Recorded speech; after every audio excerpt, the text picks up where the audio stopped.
20 Lola. Bon.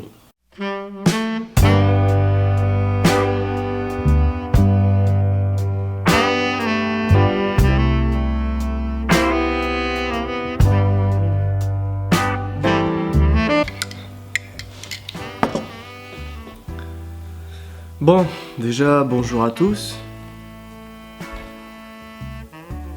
Je suis toujours professeur de français, TZR. Et le 2 février 2019, j'ai publié la première vidéo de ce titre, de cette série, je dirais, où j'explique mon point de vue de pourquoi je suis devenu professeur, mon point de vue sur ce métier en fait. Ni plus, ni moins. Pas nécessairement pour me justifier, mais plus pour expliquer et témoigner quoi, donner un avis, un point de vue. Bon, c'était surtout pour m'auto-convaincre un peu. Ça, je pouvais regarder la vidéo à nouveau et me rendre compte que j'ai choisi cette voie. Et dès cette vidéo, et même un petit peu avant, je n'ai fait que chercher un moyen de trouver une porte de sortie, de trouver comment démissionner. Voilà, c'est dit. En vrai, la démission me trotte en tête depuis que j'y ai mis les pieds. Et ce, pour plusieurs raisons. En premier, j'ai l'impression qu'on m'a menti. À la suite de la formation, et même pendant, on a très peu de retours concrets sur la manière de s'y prendre si on souhaite se réorienter. On nous a peu dit que notre carrière restera plutôt la même jusqu'à la retraite. D'où ma deuxième raison, l'ennui. Je ne pensais pas du tout au début que je m'ennuierais autant. Alors peut-être que c'est juste le fait d'être TZR et d'être une âme errante de collège en collège, et ça joue pas mal sur un certain mal-être qui m'amène à la troisième raison, la fatigue psychologique.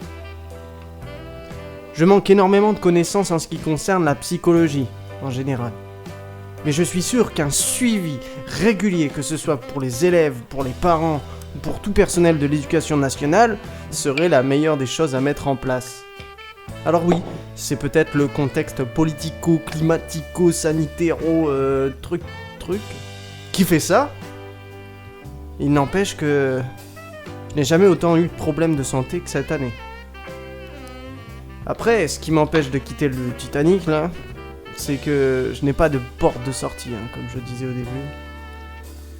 Mais j'ai pas envie d'abandonner, même si mon corps lâche.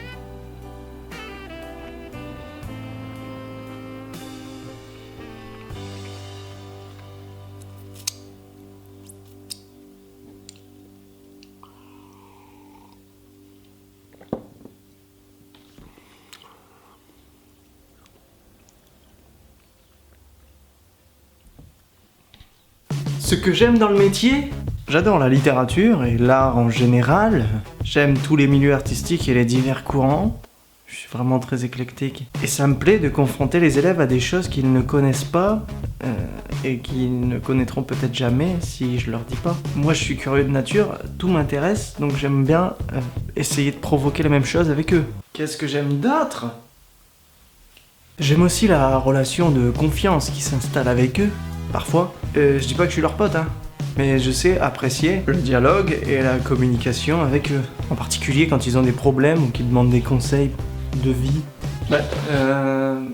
Qu'est-ce que j'aime d'autre encore ? Moi j'ai un problème. J'ai un problème, c'est que j'adore préparer les cours. Pour moi, ça devait être un métier à part entière de préparer les cours. Et cette polyvalence, elle est difficile à gérer, surtout au début. C'est difficile d'être bon dans les coulisses et sur la scène. Surtout quand on est seul dans les coulisses et sur la scène. Et TZR. Bon, il y en a qui utilisent les manuels, mais bon, moi ça m'intéresse pas parce que j'ai pas souvent la même manière de penser, le même chemin de pensée. Et jamais j'aurais cru aimer un jour préparer des cours de grammaire avec des exercices variés. Résumons. J'aime l'art, j'aime communiquer avec le jeune public. Est-ce que c'est suffisant pour tenir jusqu'à la retraite? Je crois pas, non. Bon, je vais essayer d'éviter de répéter la même chose que dans la première vidéo. J'ai toujours ce plaisir de transmettre, mais je crains que ce plaisir commence à s'émietter avec le temps et à force de me confronter à des élèves insupportables. Oups. Parlons des élèves, tiens.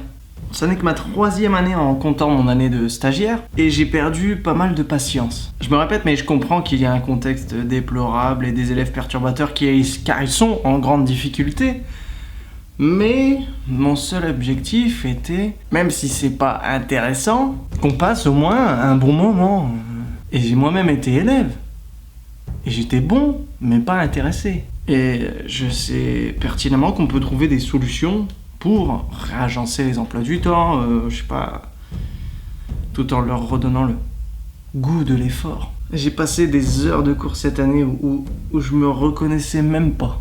J'ai élevé la voix, quitte à hurler dans tout le collège.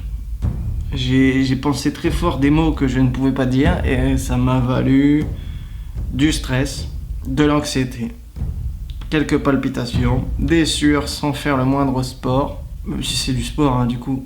Et j'ai pas eu le concours pour faire la police. Je suis pas un mec de sécurité, ça se verrait quand même. Vous allez dire que j'arrête pas de me plaindre. Et cette année, quand je serre un peu plus la vis, c'est les parents qui m'appellent, qui me contactent par mail. C'est terrible cette histoire. Et quand est-ce que je fais mon métier, moi? Alors pourquoi je fais ce métier? Ça c'est une bonne question. Dans la première vidéo, je disais que j'allais au fil des opportunités. C'est faux. J'ai dit ça uniquement pour me persuader et pour rassurer mes parents. Aujourd'hui, je remarque que j'ai raté des tas d'opportunités lors de ma vie étudiante. Car je faisais passer mon amour pour une ex avant moi et elle n'a pas fait la même erreur. Heureusement pour elle, je l'en félicite. Quand j'étais en art du spectacle, j'étais moi-même. Je ne jouais pas le rôle d'un prof et un peu prétentieux, parce que capable de rabasser un élève en fait. J'étais étudiant dans une filière mal vue ou mal comprise et j'ai refusé de continuer dans ce qui me plaisait pour favoriser la sécurité. Car il paraît que c'est sécurisant d'être bloqué à un poste qui ne changera pas de toute ta vie professionnelle. Il paraît que c'est sécurisant d'être balancé au hasard des points et des algorithmes de l'éducation nationale dans une ville inconnue. C'est vrai que c'est hyper sécurisant de savoir que la médecine du travail est quasi inexistante. Et est-ce que c'est sécurisant de pouvoir faire un prêt facilement à ta banque et de charbonner pendant 30 ans pour le rembourser? La seule sécurité en France, c'est d'avoir un toit, quelques sous pour manger et des proches qui t'aiment. C'est dit. Maintenant, si vous voulez mes avantages, je l'ai déjà dit, c'est un concours public, vous pouvez vous inscrire. Il n'y a aucun souci là-dessus. J'en ai marre de ne pas pouvoir travailler convenablement, de faire mon propre métier. Des parents qui me critiquent parce que j'ai trop de vacances, alors qu'ils laissent leurs gamins dans les rues fin juin au lieu d'aller jusqu'à juillet. Franchement. Attention, ne faites aucun bruit. C'est un spécimen très rare, un animal professeur de français. Ne vous fiez pas à ce qu'il dit. J'en ai marre d'être une garderie. Oh, il en a marre d'être une garderie, incroyable. Mais quelques proches me l'ont dit, et se demandent encore pourquoi je suis devenu professeur de français alors que j'étais vraiment heureux quand j'étais en art du spectacle. Oui, j'insiste. Oui, ça aurait été dur car je serais tombé dans l'intermittence, mais là, aujourd'hui, c'est ma santé mentale qui prend un coup à chaque trimestre. Je pense que je suis intelligent, je pense que j'aurais trouvé des solutions autres, mais je ne regrette pas du tout d'être devenu prof. Ça, c'est sûr. J'ai juste l'impression que ma place est ailleurs et que je ne tiendrai pas. Je sais évidemment que chaque métier a son lot de défauts et de difficultés, mais enfin voilà mon mood depuis 2 ans, en lien avec ma vidéo témoignage sur le fait d'être TZR. Si vous l'avez pas vu, je vous la conseille. Mais sinon ça va, hein. Dans ma vie, tout ça, impeccable, hein. La santé, là ça va mieux. Comme je l'ai dit, hein, cette année c'était très dur physiquement. Je suis allé souvent aux urgences, enfin, plusieurs fois. J'ai eu 3 semaines d'arrêt à cause d'un problème de torsion. J'ai eu 2 semaines d'arrêt à cause du Covid. Et d'ailleurs, depuis, le goût du coca n'est plus le même. Il a le même goût que l'essence. Il a le même goût que l'odeur de l'essence. Qui n'est plus la même non plus. Voilà. Merci Covid. Ah oui, je me suis cassé le doigt aussi. Incroyable. Explosé la pulpe. C'est comme ça que ça s'appelle, je crois. La pulpe. Puis des insomnies, une perte de poids alors que je mange beaucoup plus qu'avant. C'est pas fait pour moi, je pense. Mais je regrette rien. C'était bien. Puis j'ai quand même trouvé l'amour, quoi. Quand même.